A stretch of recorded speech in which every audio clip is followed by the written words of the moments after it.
La foi est une ferme assurance des choses qu'on espère, une démonstration de celles qu'on ne voit pas. Pour l'avoir possédée, les anciens ont obtenu un témoignage favorable. C'est par la foi que nous reconnaissons que le monde a été formé par la parole de Dieu, en sorte que ce que l'on voit n'a pas été fait de choses visibles. C'est par la foi qu'Abel offrit à Dieu un sacrifice plus excellent que celui de Caïn. C'est par elle qu'il fut déclaré juste, Dieu approuvant ses offrandes.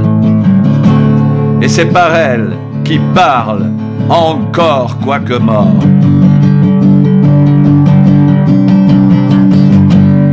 C'est par la foi qu'Enoch fut enlevé pour qu'il ne voie point la mort.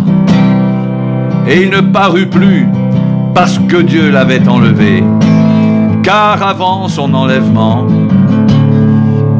il avait reçu le témoignage qu'il était agréable à Dieu.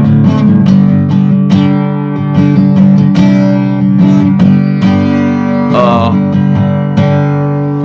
sans la foi, il est impossible de lui être agréable, car il faut que celui qui s'approche de Dieu croit que Dieu existe et qu'il est le rémunérateur de ceux qui le cherchent.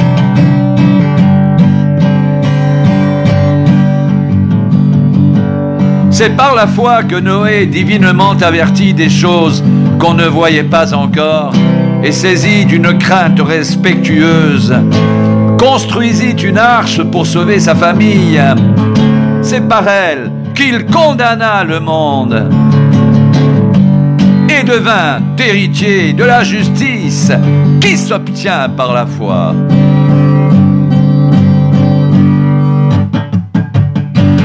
C'est par la foi qu'Abraham, lors de sa vocation, obéit et partit pour un lieu qu'il devait recevoir en héritage, et qu'il partit sans savoir où il allait. C'est par la foi qu'il vint s'établir dans la terre promise, comme dans une terre étrangère, habitant sous des tentes, ainsi qu'Isaac et Jacob, les co-héritiers de la même promesse. Car il attendait la cité qui a de solides fondements, celle dont Dieu est l'architecte et le constructeur. C'est par la foi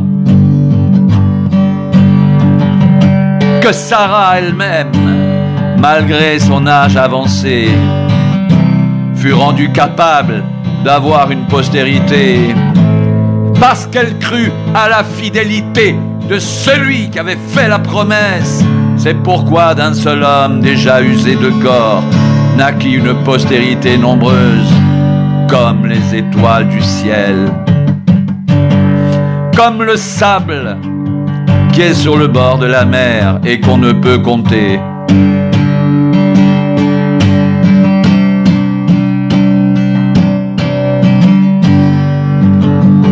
C'est dans la foi qu'ils sont tous morts sans avoir obtenu les choses promises. Mais ils les ont vues et saluées de loin, reconnaissant qu'ils étaient étrangers et voyageurs sur la terre. Ceux qui parlent ainsi montrent qu'ils cherchent une patrie. S'ils avaient eu en vue celle d'où ils étaient sortis, ils auraient eu le temps d'y retourner. Mais maintenant ils en désirent une meilleure, c'est-à-dire une céleste.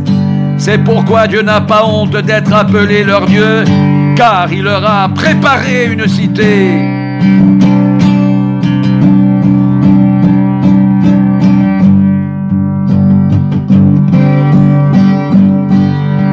C'est par la foi qu'Abraham offrit Isaac lorsqu'il fut mis à l'épreuve et qu'il offrit son fils unique, lui qui avait reçu les promesses et à qui il avait été dit: en Isaac, tu auras une postérité appelée de ton nom. Il pensait que Dieu est puissant, même pour ressusciter les morts. Aussi, il retrouva son fils, ce qui est une préfiguration.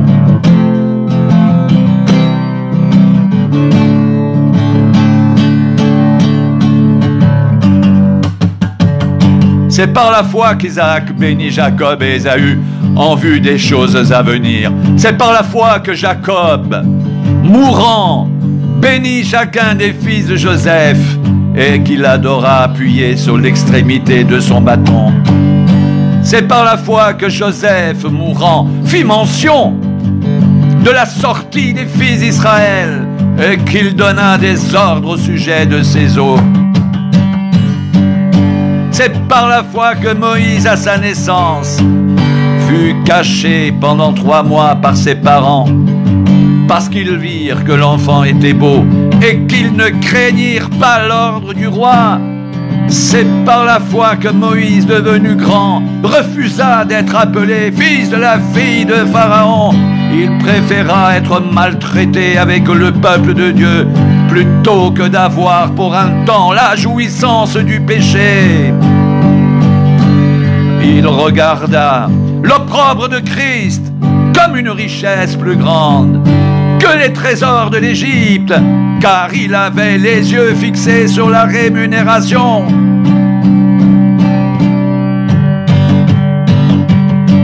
C'est par la foi qu'il quitta l'Égypte sans être effrayé de la colère du roi, car il se montra ferme comme voyant celui qui est invisible. C'est par la foi qu'il immola la Pâque et fit l'aspersion du sang, afin que l'exterminateur ne touche pas au premier-né des Israélites. C'est par la foi qu'ils traversèrent la mer Rouge comme un lieu sec, tandis que les Égyptiens qui tentèrent de passer furent engloutis.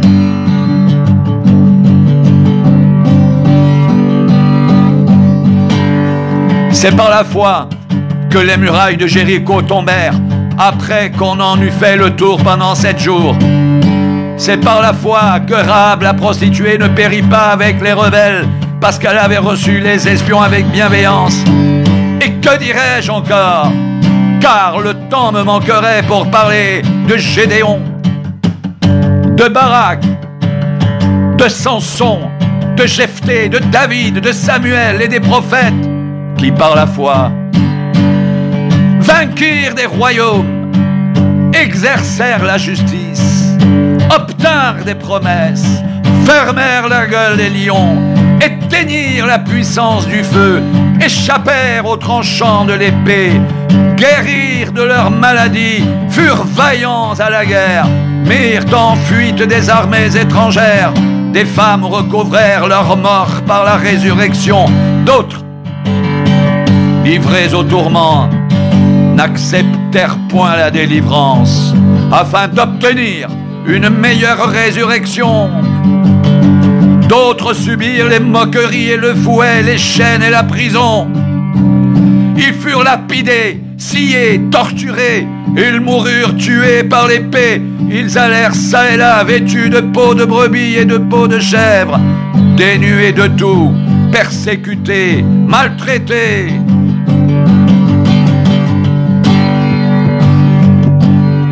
Eux dont le monde n'était pas digne, errant dans les déserts et les montagnes, dans les cavernes et les centres de la terre.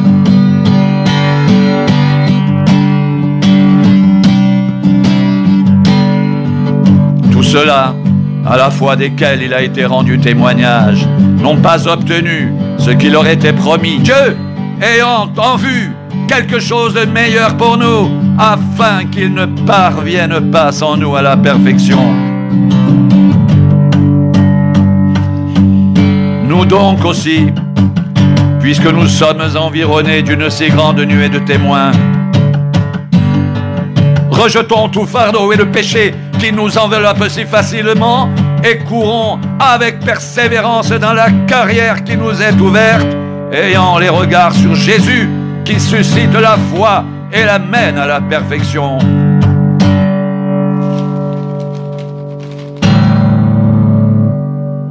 En échange de la joie qui lui était réservée,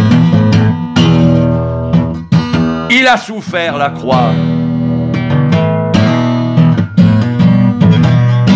Méprisé l'ignominie et s'est assis à la droite du trône de Dieu.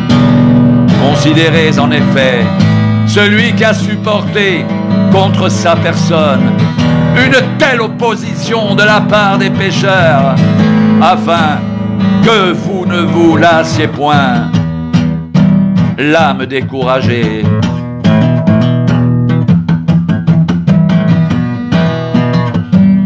Vous n'avez pas encore résisté jusqu'au sang en luttant contre le péché, et vous avez oublié l'exhortation qui vous est adressée comme à des fils. Mon fils, ne méprise pas le châtiment du Seigneur, et ne perds pas courage lorsqu'il te reprend, car le Seigneur châtie celui qu'il aime, et il frappe de la verge tous ceux qu'il reconnaît pour ses fils. Supportez le châtiment. C'est comme des fils que Dieu vous traite. Car quel est le fils qu'un père ne châtie pas? Mais si vous êtes exempts du châtiment auquel tous ont part, vous êtes donc des enfants illégitimes et non des fils. D'ailleurs, puisque nos pères selon la chair nous ont châtiés et que nous les avons respectés, ne devons-nous pas, à bien plus forte raison, nous soumettre au Père des esprits pour avoir la vie? Nos pères nous châtiaient pour peu de jours, comme ils le trouvaient bon. Mais Dieu nous châtie pour notre bien, afin que nous participions à sa sainteté. Il est vrai que tout châtiment semble d'abord un sujet de tristesse et non de joie, mais il produit plus tard, pour ceux qui ont été ainsi exercés, un fruit paisible de justice. Fortifiez donc vos mains languissantes et vos genoux affaiblis, et suivez avec vos pieds des voies droites, afin que ce qui est boiteux ne dévie pas, mais plutôt se raffermisse.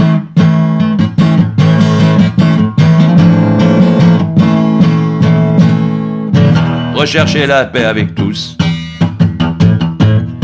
et la sanctification, sans laquelle personne ne verra le Seigneur. Veillez à ce que personne ne se prive de la grâce de Dieu, à ce qu'aucune racine d'amertume poussant des rejetons ne produise du trouble, et que plusieurs n'en soient infectés, à ce qu'il n'y ait ni débauché, ni profane, comme Ésaü, qui pour un mets vendit son droit d'aînesse. Vous savez que plus tard, voulant obtenir la bénédiction, il fut rejeté, quoiqu'il l'ait sollicité avec larmes, car il ne put amener son père à changer de sentiment.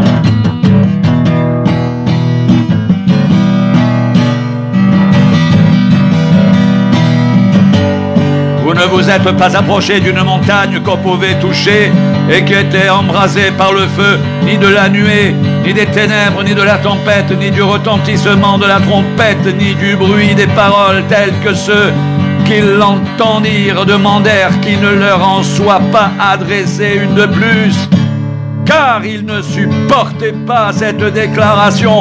Même si une bête touche la montagne, elle sera lapidée. Et ce spectacle était si terrible que Moïse dit: « Je suis épouvanté, tout tremblant. » Mais vous vous êtes rapprochés de la montagne de Sion, de la cité du Dieu vivant, de la Jérusalem céleste des myriades qui forment le cœur des anges, de l'assemblée des premiers-nés inscrits dans les cieux, du juge qui est le Dieu de tous, des esprits des justes parvenus à la perfection, de Jésus qui est le médiateur de la nouvelle alliance, et du sang de l'aspersion qui parle mieux que celui d'Abel.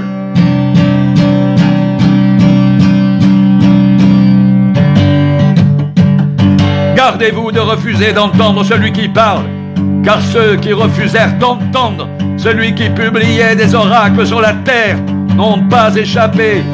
Combien moins échapperons-nous si nous nous détournons de celui qui parle du haut des cieux, lui dont la voix ébranla alors la terre et qui maintenant a fait cette promesse? Une fois encore, j'ébranlerai non seulement la terre, mais aussi le ciel.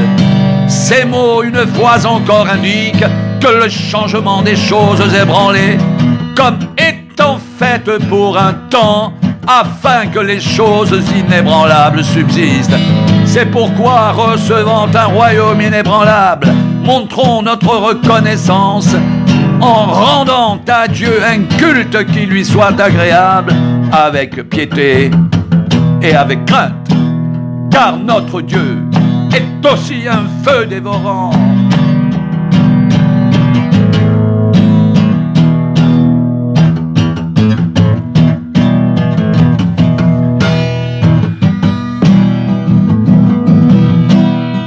Mais vous êtes approchés de la montagne de Sion, de la cité du Dieu vivant, de la Jérusalem céleste, des myriades qui forment le cœur des anges, de l'assemblée des premiers-nés inscrits dans les cieux, du juge qui est le Dieu de tous les esprits des justes parvenus à la perfection, de Jésus qui est le médiateur de la nouvelle alliance, et du sang de l'aspersion qui parle mieux que celui d'Abel.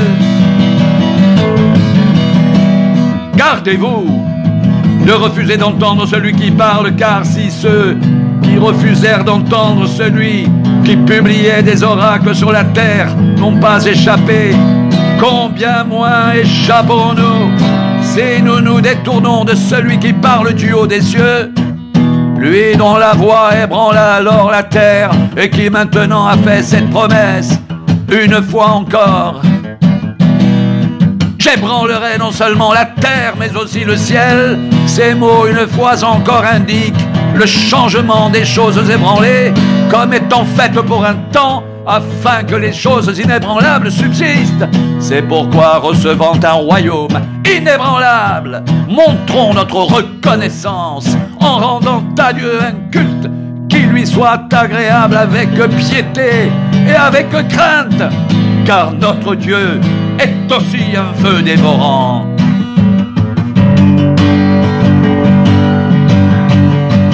Gardez-vous de refuser d'entendre celui qui parle, car si ceux qui refusèrent d'entendre celui qui publiait des oracles sur la terre n'ont pas échappé, combien moins échapperons-nous si nous nous détournons de celui qui parle du haut des cieux, lui dont la voix ébranla alors la terre et qui maintenant a fait cette promesse?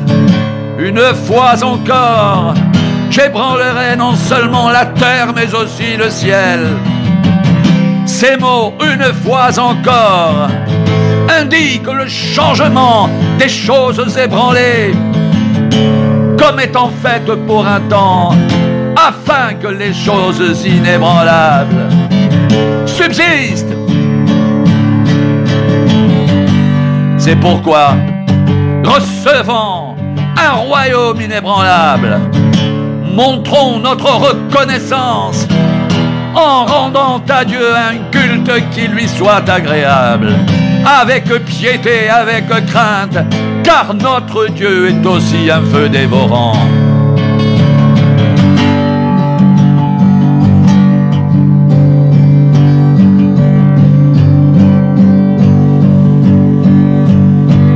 Une fois encore, j'ébranlerai non seulement la terre, mais aussi le ciel.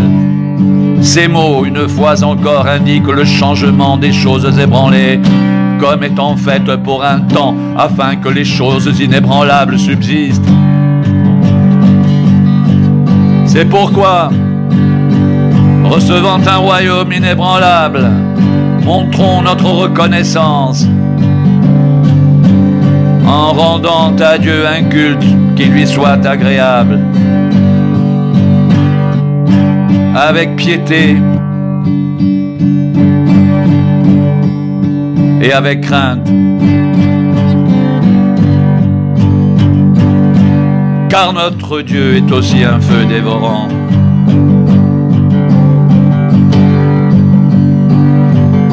Mais vous, vous êtes approchés de la montagne de Sion, de la cité du Dieu vivant, la Jérusalem céleste des myriades qui forment le cœur des anges, de l'assemblée des premiers-nés inscrits dans les cieux, du juge qui est le Dieu de tous, des esprits des justes parvenus à la perfection, de Jésus qui est le médiateur de la nouvelle alliance et du sang de l'aspersion, qui parle mieux que celui d'Abel. Gardez-vous de refuser d'entendre celui qui parle.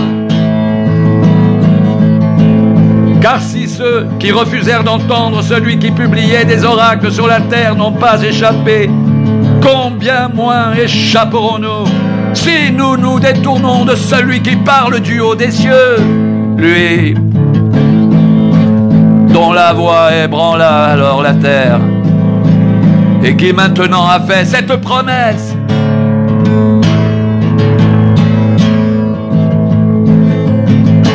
Une fois encore j'ébranlerai non seulement la terre, mais aussi le ciel. Ces mots, une fois encore, indiquent le changement des choses ébranlées comme étant faites pour un temps, afin que les choses inébranlables subsistent. C'est pourquoi, recevant un royaume inébranlable, montrons notre reconnaissance en rendant à Dieu un culte qui lui soit agréable, avec piété, avec crainte.